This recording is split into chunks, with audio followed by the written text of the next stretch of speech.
Good morning, everyone. This is Jeff Diorio.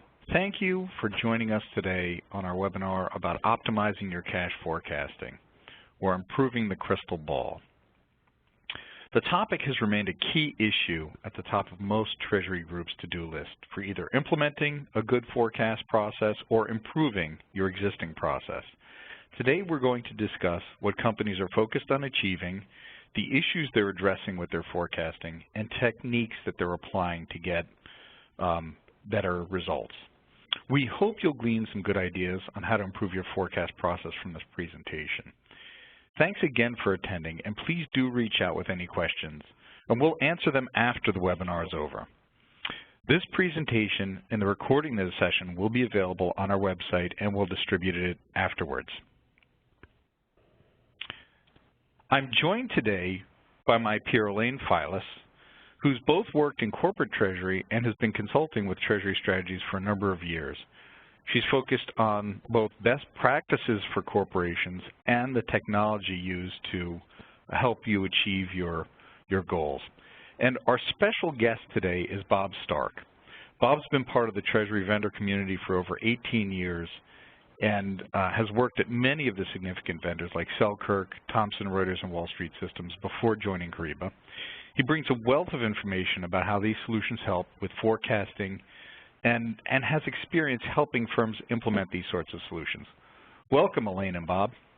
Thank you, Jeff. Thank you, Jeff. Okay. So next is our agenda.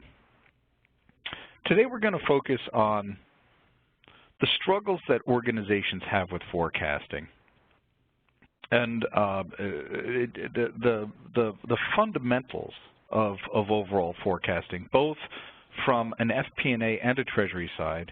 Then we'll drill down on the actual forecasting that Treasury departments do, which is around the liquidity area, and go through some details there describing how organizations are addressing their forecasting needs. And finally, we'll have a summary.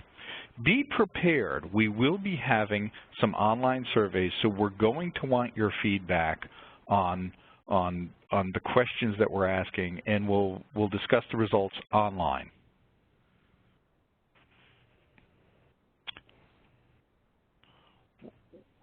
Why is forecasting difficult? We did a survey this year of over 600 corporates this summer, asking them what were their top 3 challenges. And you can see that cash forecasting was the largest challenge that they had. And it's interesting because companies have been forecasting forever. I'm sure everybody in this phone has to provide a forecast to someone. And you know, it's a challenge. So let's talk about, on our next slide, let's talk about what some of the challenges are. So we'd like to launch into our first polling question. And we want to get a sense of your satisfaction level with your current forecasting process. So on a scale of 1 to 5, with 5, where 5 is excellent, 1 is poor, we'd like you to rate your cash forecast process. Now there's a 0 if your response is, what forecasting process? You know, or you don't really have one now. You can enter your response in the box on the right.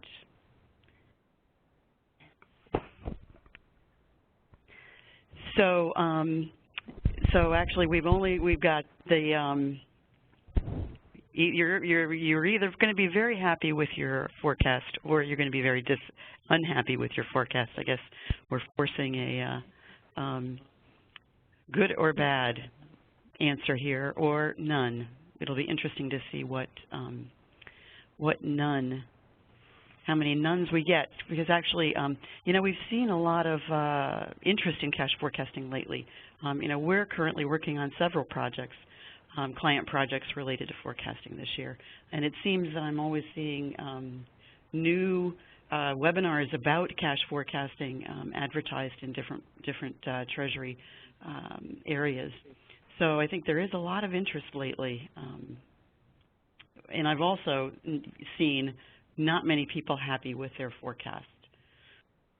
So we'll see what the audience has to say in a minute here.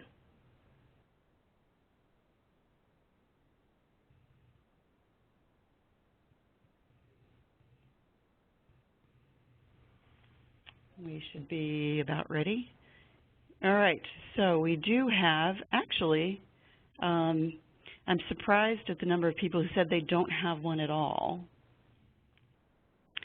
But I'm not surprised by the fact that there are more people who are characterizing their forecasting process as poor than those who are calling it excellent.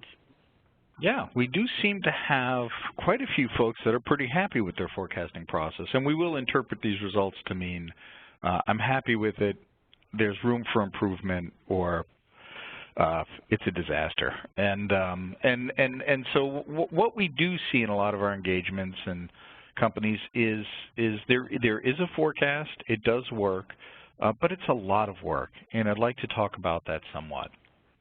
Next. Okay, so what are some of the challenges that companies are facing, and why are they dealing with it? A lot of the forecasting work we've done with our clients, the biggest issue they're addressing is the accuracy of the forecast, or minimizing variance between what was forecast and what actually happened. And it's we'll talk about this later on in the webinar, but it's a constant process of improving. So these are the typical kinds of challenges companies are dealing with. Nobody has enough resources, and some of the processes are inefficient enough that it requires some significant subject matter expertise to make sure that the forecast is right. And that's a challenge for organizations because you have fairly high-end resources making sure that the forecast is correct. Poor information. When we get involved in a lot of these engagements, we see companies that do have better data available, but they haven't taken the time or haven't refreshed where they're at. They haven't tuned up their forecast. And so they're dealing with estimating things when they don't need to. GIGO is the acronym for garbage in, garbage out. So if bad data comes in, bad data will result from it. And you'll have to again, apply significant resources to correct for the errors that are inherent in the data. Complexity of your organization, depending on the sorts of companies you all work for, that can certainly add to it. And tools. There's some great tools out there, but the most widely used tool for forecasting is Excel. And we have seen Excel sheets that are so big that they cannot be emailed. And the other issue you have with that is as people change jobs, other folks come in and have to maintain these Excel sheets. And I think we've all seen it. Over the years, they become unwieldy, and you can't figure out how they're working, and eventually things start breaking. And just the amount of effort that goes into keeping it going is unnecessary. And then I think on the next few slides, we'll talk about the difference between the forecasting that are done short-term versus budgetary forecasts, and the differences, and the fact that at some level you have to explain those differences, which causes, again, more work. Bob, did you have any examples of recent projects where folks had to deal with the challenge? Well, unfortunately, yes. I'd love to say the answer is no. No one runs into these problems anymore. We've solved forecasting, but, Jeff, we've talked about this so many times. The answer is that a lot of people, a lot of organizations kind of grow into these problems. They may not have had these when they first started creating a forecasting methodology, but the organizations change, business challenges change, perhaps it's expanding globally, perhaps it's adding a little bit more complexity or acquisition to the business, but suddenly what may have worked, even if it was 2 or 3 years ago, never mind 5 or 10 years ago, where I've seen some models just like you have, Jeff, where these models really don't apply to the times anymore. It's that maybe the different data sources that were chosen, or the tools, as you said, that 25 megabyte spreadsheet where they realize, oh, I can't email that. How am I supposed to actually look at this in a bit more detail? How am I supposed to distribute this to other folks within the organization? Suddenly you hit a limit of that. But I think the biggest thing comes back to change. What may have worked before isn't going to. Forecasting needs to adjust as the business adjusts. And there's countless, whether it's small organizations that maybe went into a somewhat of a hyper-growth mode, maybe they went from being a $500 million company up to a $1 billion company and doubled in size, or whether it's just large organizations become just a little bit more global. Maybe they have a bit more coverage in China and a bit more exposure there, which really wasn't accounted for in the models that they were working previously.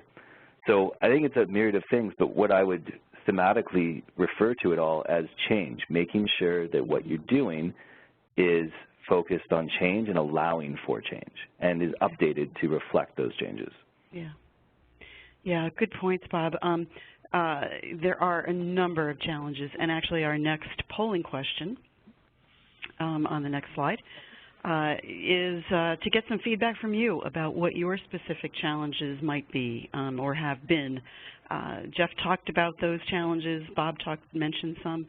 You know, we'd like to know which of these have been the most challenging for your organization.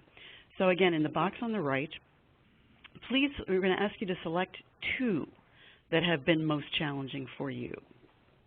And we'll give you a few seconds to indicate your answers here.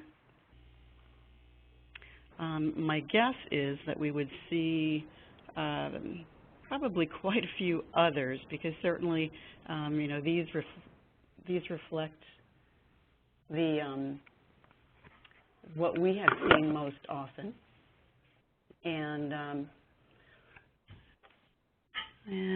we're getting answers. But certainly, yeah, we haven't seen everything yet, and I'm sure that there are some people out there who have very specific, unique challenges. I'll just give you a few more seconds, and I think we're probably compiling by now.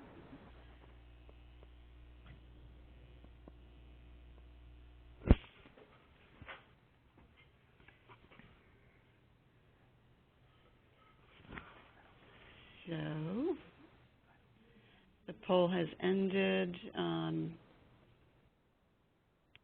should have the responses noted shortly. And here we are. So actually it looks like the poor information and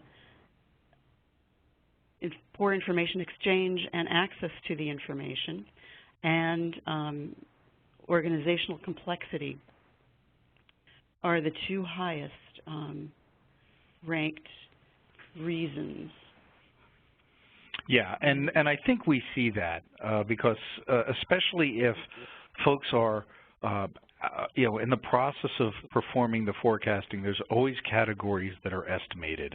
And it's the couple of categories that are estimated where the variances are. And poor information access is always something we look for in our engagements.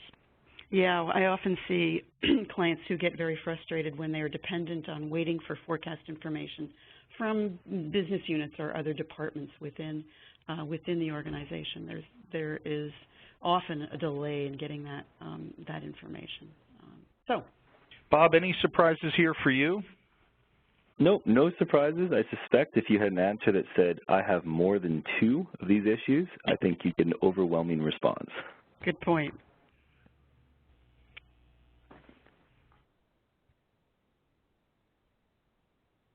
All right.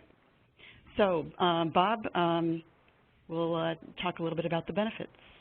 Yeah, let's talk about those. So there are a lot of benefits to forecasting. I think we all recognize that. Just looking at the results of that survey around the different challenges that organizations face, you realize that there's a lot of people looking at forecasting and thinking, okay, if I solve these challenges, what am I going to get out of this? I think overall, the biggest win is going to be what forecasting enables. So if you look at all these bullet points, we'll go through these in a little bit of detail, but the high level is that if I can forecast, what I'm going to get is something that adds value to the organization.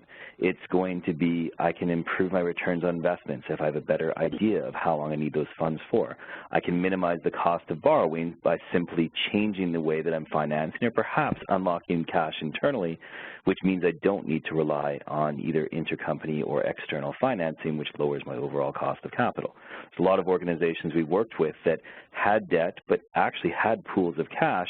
They didn't have that certainty around the pools of cash, so they didn't feel confident enough to be able to repay debt. But once they went through this exercise, that was a key benefit, and they were able to do things like reduce interest expense completely. So as a result, what we're thinking is that it's that value is I need to be able to make better decisions around how I'm utilizing cash, whether it's investing, whether it's borrowing, or even as we look into foreign markets, it's making sure that I can optimize those hedging programs. So improving the effectiveness of risk management activities is really a front and center these days. Now, as we get into a different interest rate environment, we'll maybe have more of a conversation around being able to optimize the debt and things like that. But for now, FX volatility is so front and center, especially with the appreciation of the U.S. dollar over the past year, that if you can just even improve the coverage against your FX exposures by 10% as an example through effective forecasting, what you're going to be protecting in terms of assets will yield so much benefit that you will have more than enough paid for the different investments, whether it's technology or people investments that yielded or that you had to invest to get to that end. What it comes down to, improving financial performance of the company. This is really the sniff test when it comes to should I be doing forecasting, should I invest further, and understand what those benefits are. It comes down to bottom line. There is significant impact along all these, and as long as you can measure that, you're going to be able to prove that this is a good case, and you're going to be able to prove that you did good things after the fact, which I think we all know is pretty important, whether you're applying for AFP Pinnacle Awards or you're just trying to prove out that, yes, I had a successful project, making sure that that ROI is captured is going to be incredibly effective. Thank you, Bob. So now we're going to talk about forecasting fundamentals, which are the overall objective organization's forecasting processes. So on the next slide, we talk about the objectives. And here we're talking about not just Treasury forecasting, but the forecasting that goes on within the organization. Why are you forecasting?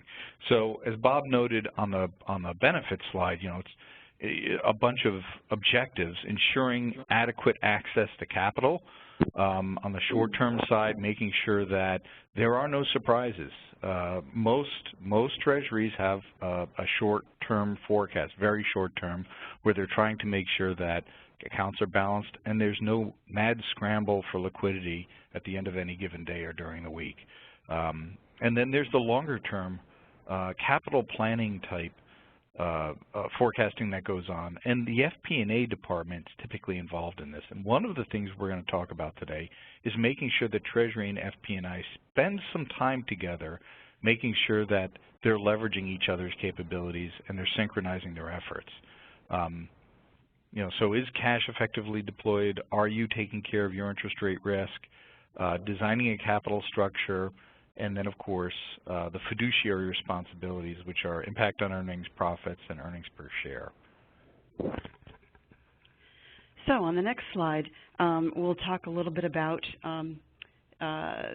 the basic two different forecasting efforts that happen in an organization. As Jeff mentioned, you know, there are many different objectives of forecasting. And it all starts with the development of the company's business strategy. And from there, decisions then about the capital structure that will support the initiatives in that business plan. Now, from the business strategy and that capital structure plan come projections of sales and expenses, inventory, working capital, and looking at various funding sources. And then it's the daily operations associated with those choices, those sales and expenses. And the daily operations, as you carry out these plans, there are cash flows. And as you all know, there are lots of them. So next we'll see that the business strategy, on the next slide, the business strategy and capital structure are directly related to the FP&A budget plan. That's their longer-term, medium-term and longer-term projections of revenue, expenses, and therefore profit and loss and those balance sheet types of forecasts. And it's the free cash flow that Treasury is looking at in the liquidity forecast. So FP&A is more of a top-down indirect forecast, and Treasury's is often more of a bottom-up, a direct forecast of cash. And the challenge then at times is that the C-suite often wants you to reconcile the FP&A forecast with the Treasury forecast. And on the next slide, we have shown that while this is possible, it can be very challenging. But keep in mind that it's challenging because there are fundamental differences between the forecasts, where FP&A is projecting the impact, as I said, on the P&L and the balance sheet, while Treasury is managing liquidity. The budget has a GAAP accounting perspective, so they will be including accruals and depreciation and other non-cash items, while Treasury's interest is focused on cash. And actually available cash at that. What you'll see in the budget, in the FP&A forecast, is ledger balances. Now, there are also different time horizons and update schedules for the two different areas. So all of this, will really make reconciling these two a challenge. And on the next slide, we've just summarized then those differences, the different goals, different perspectives, different measures of cash, the time horizon, and the schedule. And it's important for, I think, our Treasury folks out there to make sure that the CFO understands these differences. Bob, you've got a couple of clients that are dealing with this now, aren't you? We definitely do. I think there's probably more than a couple, but there's certainly a couple that we've dealt with just on the technology side to help them with this bridging of the gap. Because as you said, Elaine, there's not just the different goals, but it's the fact you're using different information to get to the same result. And what we found is the CFOs understand, yes, okay, there's different methodologies, there's different information, but what is my free cash flow number? What am I actually able to provide guidance on to the community? And having that all in one picture. So here's the information we used on the budget side. Here's what we backed out. Here's the calculations we made to get to a free cash flow number. On the liquidity side, obviously from Treasury perspective, going bottom up, we do much the same things. And as a result, what we want to do is find out what are the differences. Where are these differences? Because FP&A got one number, Treasury got another number. What is the correct information? And so having all of that in one snapshot has proved to be very valuable for simple reasons, is that it helps you understand which is more right and which is the number that can be relied on to use for all the different things that free cash flow guidance is derived for. Right, and I think that makes it underlines the fact that it's really important for Treasury and FP&A to collaborate on the development of of each of their forecasts. Yes, very true. That if you don't have that collaboration, I mean, you've seen this just as much as I have, creating these in a vacuum and then suddenly both numbers are simultaneously emailed to the CFO, that's not the right way to do it, because you're going to have a lot of arguments that don't need to happen if really FP&A and Treasury got together in the initial stages and had all the information shared in one view. Yes, and we'll get into this a little bit more. One of the important things to note is FP&A and others within the organization have some data that's very valuable to Treasury, so we strongly encourage you to reach out and partner with the groups within the firm. So next, we are going to be talking about liquidity forecasting, the forecasting Treasury does. And so we're going to start with an overview. And I'd like to start by talking about what we tend to do first in a project, which is to make sure that everyone is clear upon the objectives that you're going for. So is the purpose of your forecast to guide funding operations, or using it to manage intercompany balances? Making sure that you're clear on the objectives helps guide how to improve your forecasting process. And so, is it cash optimization? Are you maximizing return?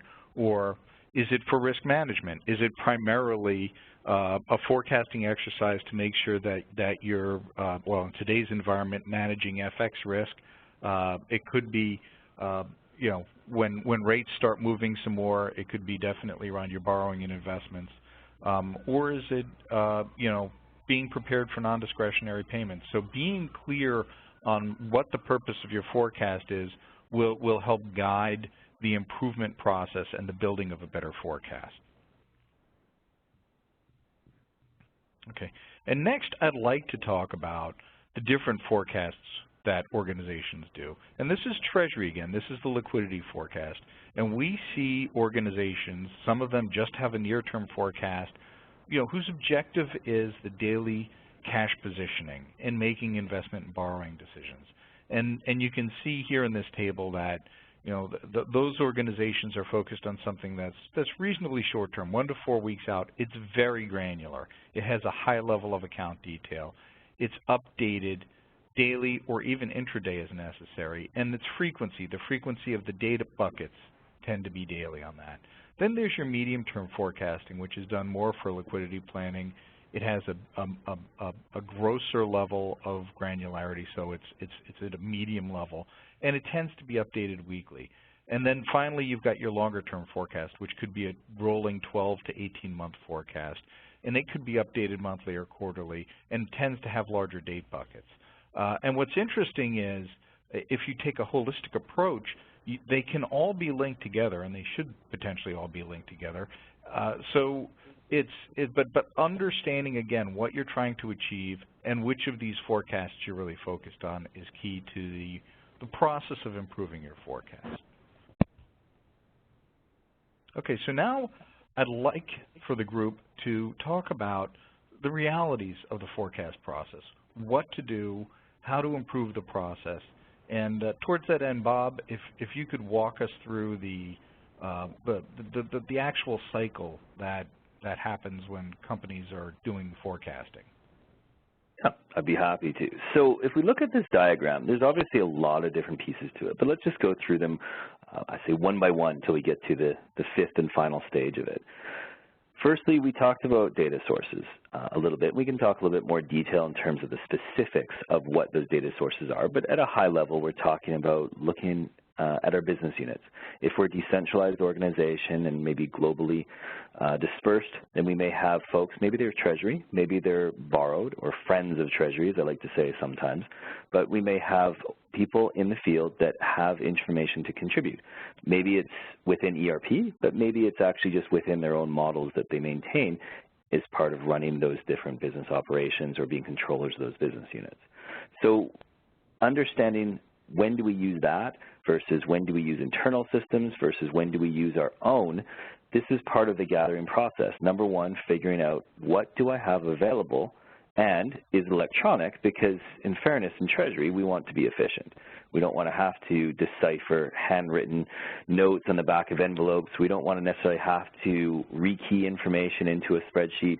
We want to have some means of being able to make this an efficient, automated process so that we're not adding work by being inclusive of more data sources. So we'll touch on these actual data sources in a moment because it's an important discussion to figure out what do I have available and which ones do I use. But at the high level, understanding that inventory of what could I possibly rely upon and what form does this information take is really step one, the data gathering. Now step two, where we actually get into the execution, there's a lot of depth to this stage, obviously, because you can appreciate that it's not just looking at the data and figuring out how do I mix it all together, but it's identifying where do I take raw information, such as perhaps what's provided by the business units or perhaps what was provided by an export from my AP or AR module. But it's also deciding, is there information I need to refine a little bit more? Can I take this information as it is, or do I need to provide some additional information, additional analysis to that? So when I say that, as an example, we might look at historical bank information. Here's lockbox information that we've had over the past 6 months, is be one example. Now with that, I probably wouldn't necessarily take historically, without any manipulation whatsoever, I probably wouldn't take that and just put it in my forecast for 6 months from now. Well, here's what happened last year, so this is what's going to happen next year. May not necessarily be the analysis that you're thinking of in terms of here's what I want to do with that information. So you may do averaging. I may take those daily numbers and average them to a weekly number and then perhaps extrapolate that by adding a certain growth percentage because I expect that revenues are going to climb this year. That's an example of one of the simple models we might do. You might do trending as well because a straight average may not represent how things have been happening, perhaps weighted more in Q3 and Q4 of last year compared to Q1 and Q2. So we want to take advantage of factors such as seasonality. We want to take advantage of the granularity of information that we have and realize when is it okay and when is it right to be able to push that forward as is, when do we need to manipulate and model a little bit more. So as I said, there's a lot of depth to stage number 2. Once we've passed that, then what it comes down to is stage number 3. And we're going to talk a little bit more detail about this because Jeff and I have spent a lot of time and we all have the same thoughts on that you have to be able to analyze the effectiveness of your forecast. If you're not doing stage number 3 here, then you don't know how good you were at forecasting. You really have no concept of whether this was effective or not. You just threw numbers out there. You thought you did a pretty good job in stage 2, but how do you know unless you go through this variance analysis process? And there's a couple different steps to that, and we'll address that in a little bit more detail in a moment. But the high level is that this is such an important component to your forecasting process simply because it allows you to know here's what was right, here's what was not right, and as we go into stage 4 and 5, here's what we can do to fix that. So stage 4 around reporting, you can see that there's a lot of components around reporting, and we'll talk about that in specifics. But stage 5 is probably the most important outcome of what can come from that variance analysis. I understand how effective I was. I understand where by line item I may have some issues that I need to do better at. Let's just perhaps blame the business units because they gave us an ineffective forecast. And then I want to be able to refine that forecast. So it really is a circular approach. It's making sure I gather the data, making sure I execute in the ways that the data allows me, as well as what modeling I need to do on top of that, understanding the effectiveness of your forecast, and then using that information not just to pat yourself in the back for doing a great forecast, but actually be able to refine that so you can make those forecasting processes a little bit better. So we're going to go through that in a little bit more detail, but I just wanted to put this diagram here just so that we kind of understand what order we want to be able to approach this in. We want to go 1 to 2 to 3 to 4 to 5, obviously, but making sure that it's a continuous cycle and it never stops. Because if you think that you've got forecasting nailed, guess what? Something's going to change. And you need to make sure that what was great forecast accuracy last quarter continues to be the same this quarter, or is there things that are potentially changing under the surface that you weren't realizing? So as we go into the next slide, let's talk about some of those bullet points that underlie this. And there's a couple slides that follow this. We're going to talk about specifically what you need, some of those data sources, and really understanding what are the different pieces we could potentially leverage to make the forecast. Then we'll talk a little bit about some of the methodologies as well as the variance analysis stage. But for starters, what you need, and you can see the bullet points, there's a comprehensive list. In fairness, we had a little bit of trouble keeping this into one slide because there's a lot of things you need to consider. But at a high level, if we start top to bottom, comprehensive mapping of all of the cash flows, you really need to understand your information. And when I say you need to understand your information is what data am I working with? How does it map in terms of different categories so I can understand the little nuances within that? And what's going to affect that? What's going to change? If I'm looking at receipts or I'm looking at certain disbursement line items, how do I know, or more to the point, I should know, and how do I make sure that's reflected in my modeling around the different changes or volatility in that? And so understanding the nature of your cash flows will help you understand a little bit more about what you should use and what you should do with it. Communication, this is not just in the initial data gathering, but it's also in the communication of the variance analysis. So it's working with your peers. In many cases, Treasury teams aren't hundreds and hundreds of people. I've actually rarely I'm not sure I've ever seen that. Usually Treasury is a handful of people, and you're working on collaborating with other groups. Sometimes it's FP&A, as we talked about a few moments ago, but in many cases it's controllers or regional CFOs, depending on the structure of the organization, making sure that they understand why this is important. Now, it'd be great if they were incented to contribute to this through, say, bonus structure and compensation, but Treasury doesn't necessarily have that control over other elements of the organization. So as a result, making sure that they are motivated to provide good value in the information that they're providing you, and they're also motivated to provide and incorporate that feedback. So when you're going through a variance analysis process, such as in the previous diagram, and you are wanting to communicate your, back to them, your spreadsheets weren't very good that you sent to us in these particular line items, can you improve those? There's a good way and a bad way to be able to communicate that information. And it's making sure that you collaborate in a good, friendly way, in a professional way that allows them to say, yes, I'm happy to update these to make it better for you. They're doing you a favor in the end, and that communication is incredibly important to ensure that you get the responsiveness and the quality that you need in Treasury to make your forecasting based on the information they provide you effective. As I skip down a couple, and we're going to talk about this in more detail, but it's the variance analysis, the trending, basically these sorts of tools to understand, am I creating the right forecast, and am I actually analyzing that? Am I understanding how effective that was? That level of assessment, understanding, yes, I'm effective, or no, I'm not, why am I effective or not, and then making sure that inaccuracies are well understood, communicated, and obviously fixed so that that forecast ultimately gets better. That process, can't stress it enough, is so important. I know, Elaine, you've seen this a lot of times as well, so certainly invite your feedback in terms of what you think is really the most important. The most important. I know. Yeah. Pick one. I mean, I think actually the communication with the people we will collaborate with on the forecast, whether it's business units, whether it's other departments, that communication is also going to get you good data to the extent, better data to the extent that you are circling back with them on the accuracy of their forecasts. It's also going to help you address the first bullet that we have on this page, and really understanding the business and how the business and how different drivers affect the volatility of the cash flow. And we'll talk more about that when we talk about some of the specific methodologies of developing the forecast numbers, but it really is critical to understand how the cash flows, what drives the volatility of cash flows. Yeah, absolutely. And I know that when you're working with your clients, you spend a lot of time on that first step for the simple reason that if you don't know this, then you're just hoping that you got it right as opposed to knowing that you've done the right things. Exactly. In fact, I spent all day yesterday with a client doing exactly that.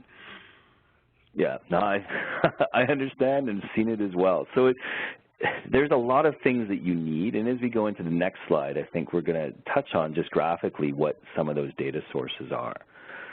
So as we get into this next slide, showing what are the different sources of data, there's a lot of sources of data. We could spend, and Jeff and I talked about this yesterday, we could spend almost a whole presentation just talking about this slide. We're not going to do that.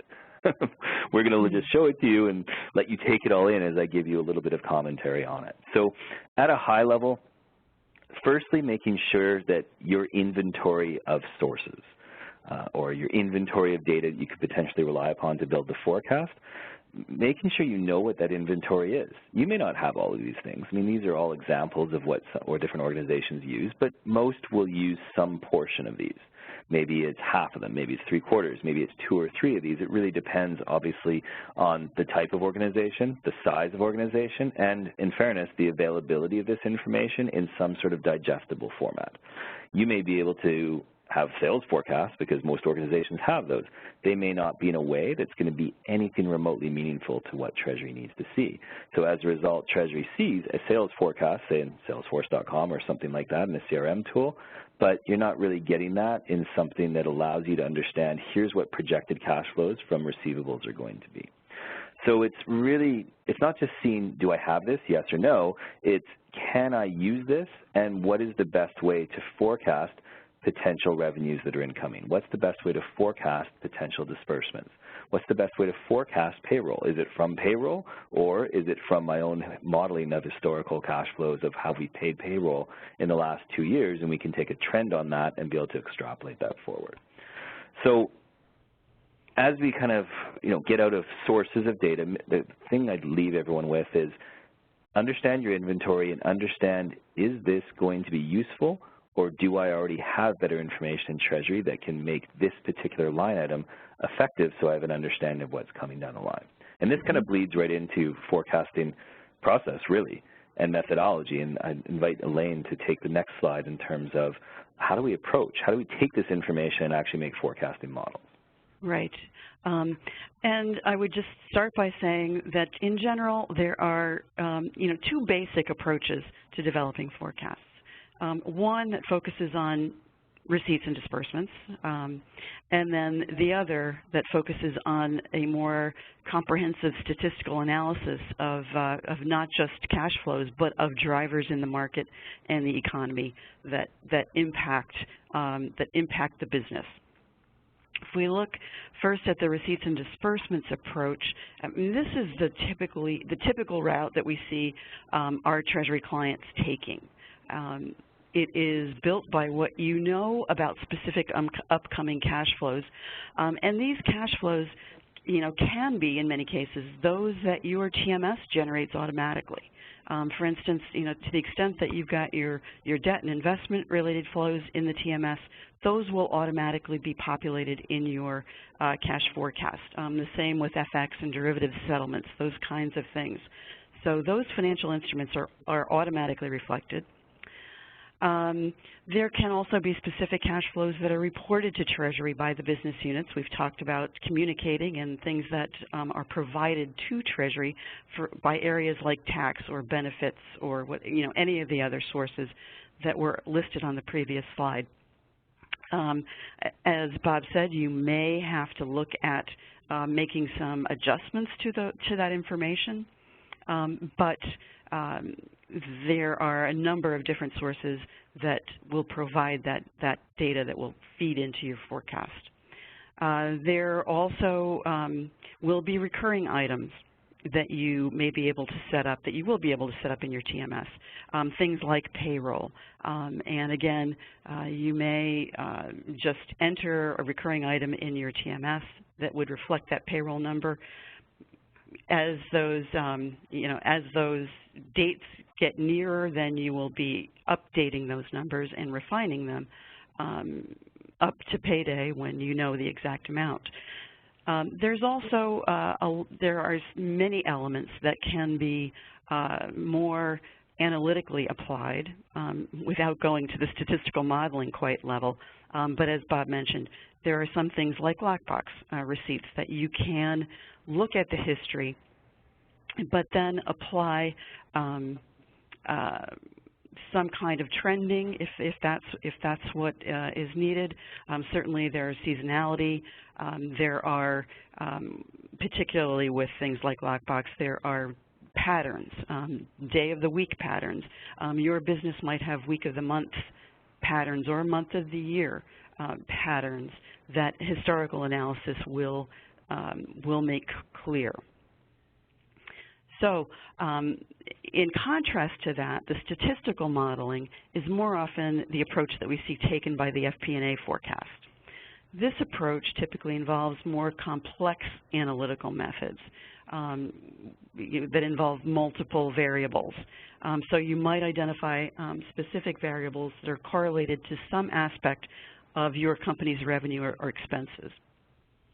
So, for instance, projecting, ups and downs in sales or inventory during a period may be based on changes in housing starts or changes in computer sales or the price of oil or other commodities.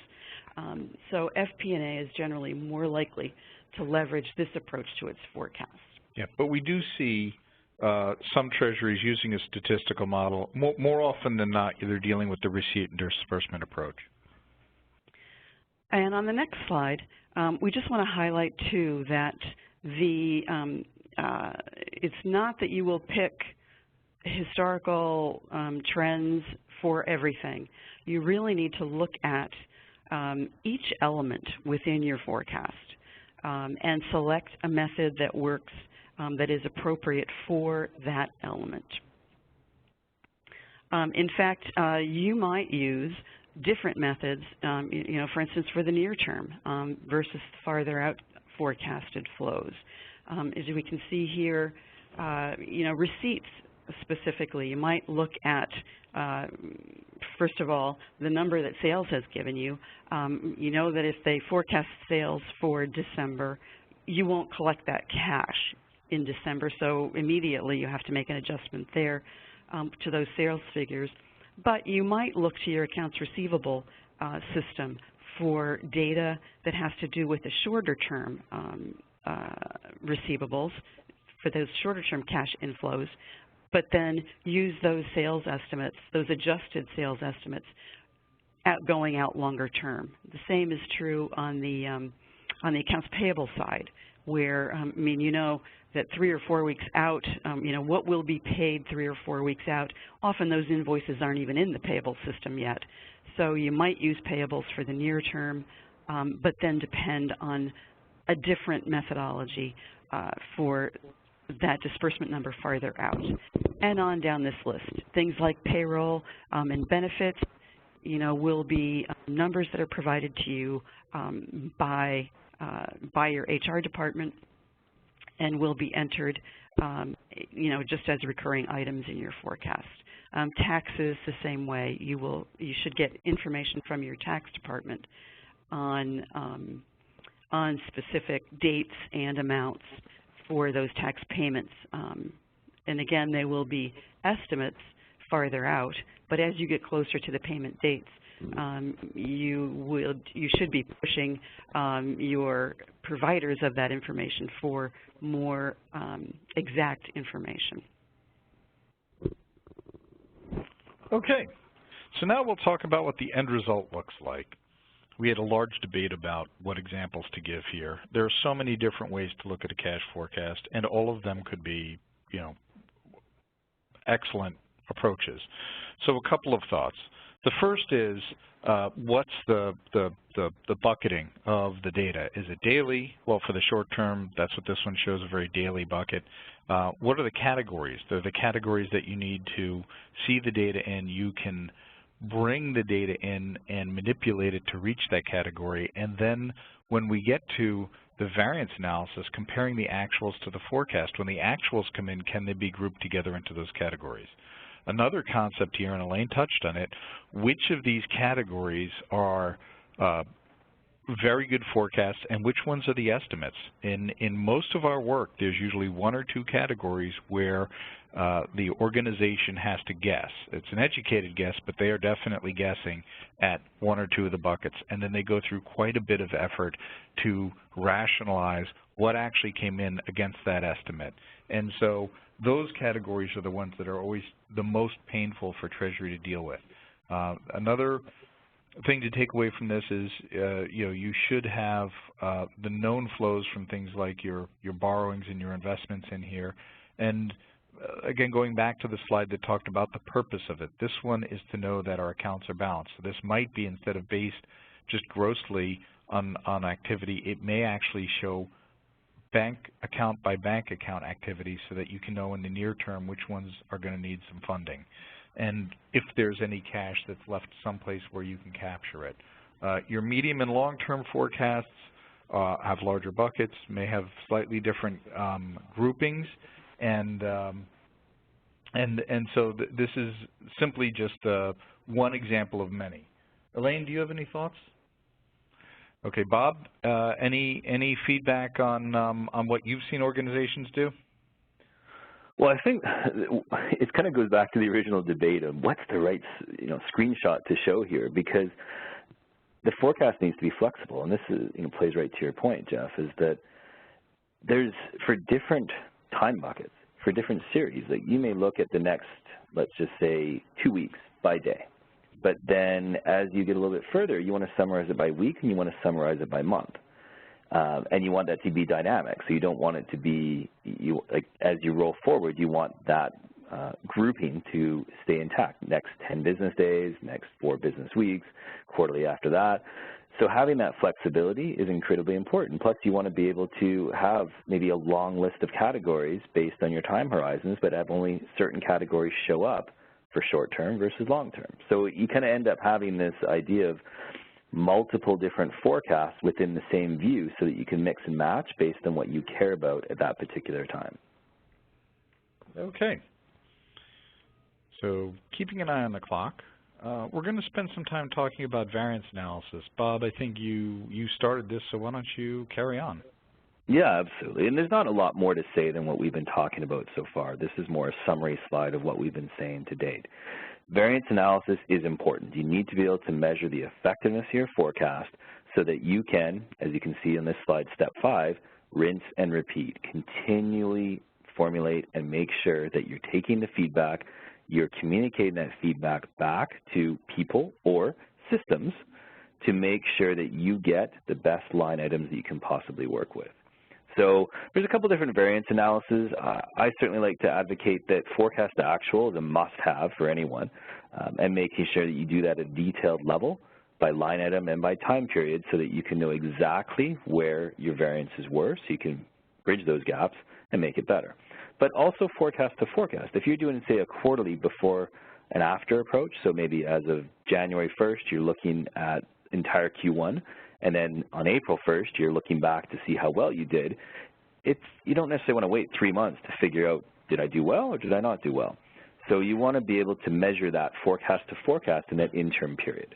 So that's what we mean by forecast to forecast in multiple frequencies, is be able to take multiple snapshots and iteratively throughout that time bucket be able to understand, am I doing well or not? Can I make tweaks during the period so that I don't have to wait to the very end and go, oh, I didn't do very well, so fix it for next quarter.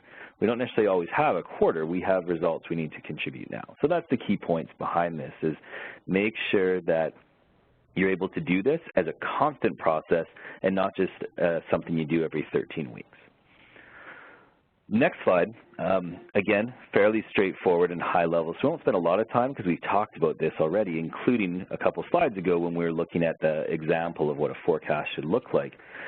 Having multiple views, having the ability to look at the forecast in different ways based on what your interests are, what your CFO's interests are, what your participants in the field, perhaps the controllers that are helping you build the forecast in the first place and they want to see it in a certain way, making sure that you can mix and match, slice and dice, have favorite views, I like to say, of your forecast, I think is incredibly important based on all these different variables. What I also liked about the screenshot that Jeff showed is that it's not just cash, but it's also liquidity, because we talked about being a liquidity forecast. So making sure that you're able to see, here's my expected ending cash balance for whatever period we're talking about, but here's also the liquidity I can draw upon, either borrowing or maybe short-term investments that can be liquidated into cash, so I understand what my liquidity picture is, because in the end, those are the questions that are being asked at the strategic level of the organization. What do we have to work with in order to do X, Y, or Z?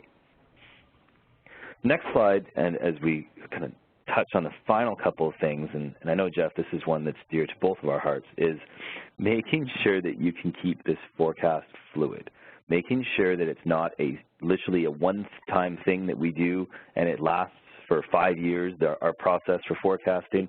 No, you need to be able to, and I can't stress this enough, even if it's a play on words, stress the forecast with different scenarios. What different conditions can affect things? We know that there's an interest rates changing in the U.S., at least we expect it. In China, we expect to see the opposite. That's going to affect interest rates in those countries and in those regions, but it also will affect FX rates. What does that mean for those elements of our forecast that are affected by interest rates and FX rates? What does it mean for our revenues in Asia if the yuan actually goes down compared to the U.S. dollar?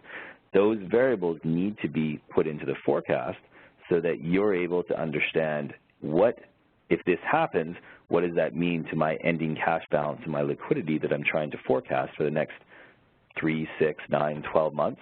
What does it mean to the free cash flow that I'm trying to reconcile with FP&A?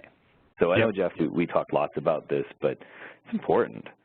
Yeah, this is, in our projects, everybody's looking to do get the forecasting right, get the reporting right, get the variance analysis correct, make sure they understand and they're refining the forecast. And here we're moving into the area that most treasuries want to get into, which is, let me see what could possibly happen with this forecast if I can do scenario analysis. So this is sort of like the master's program in forecasting that a lot of companies are striving to get to. But first you have to address the good basic fundamentals of forecasting. So to start to summarize in our final moments, strong liquidity forecasting is a key component of financial success. That is critical, whether it's Treasury's forecast, whether it's FP&A's forecast. There has to be a view to the future and confidence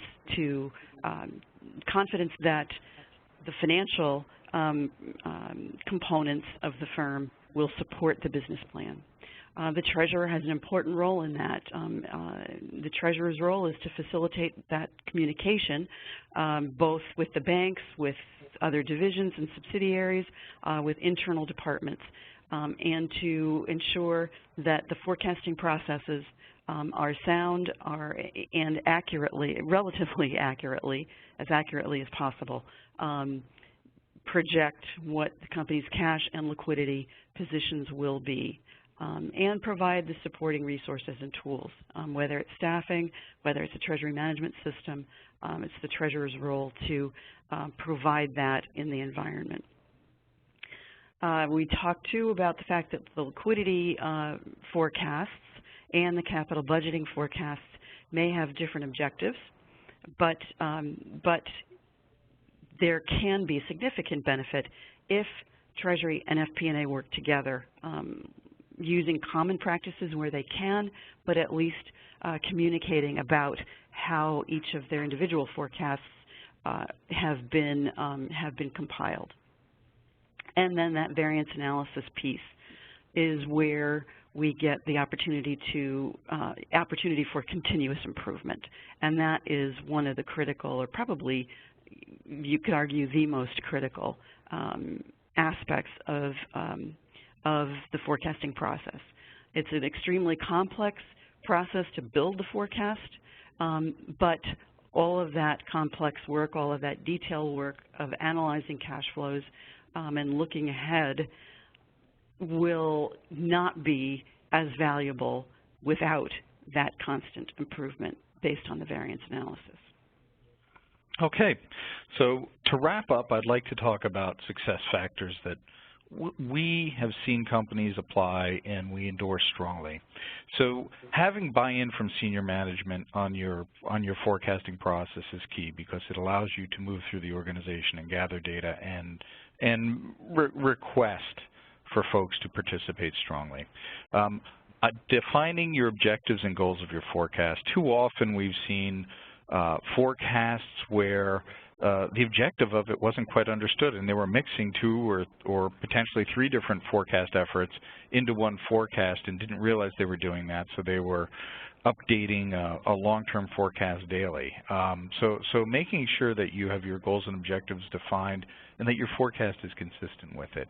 The communication channel is key, and the data owners, they've got the data, they're happy to share it with you, but what we often see is, situations where it's unclear who's responsible for the data, and the data flows aren't set up in a systematic way so that it's easily captured and easily applied. And that means that if it's not easily captured systematically, it means that some human is intervening and you've got a lot of manual processes around it. And so look for the manual processes, look for where people are intervening and having to do work and refine data, and those will be the areas you want to focus on. Can they be improved? All right, so efficiency is one of the key words I've been thinking about through this whole webinar. Focus on efficiency, and then come up with consistent methodologies. Keeping it simple. This is a very nice axiom that Elaine constantly harps on, which is to say that organizations sometimes overcomplicate. Think about what the purpose of the forecast is and balance precision with effectiveness. Sometimes you're just going into way too much detail given what you actually need, so think about that. The variance analysis, I think we've beaten this one to death, but that feedback loop to know it's a forecast. It's a really, really educated guess. It's not going to be perfect, so knowing where it's imperfect is very key to your final findings. And then collaborate with other organizations within the firm. And so we throw FP&A out there.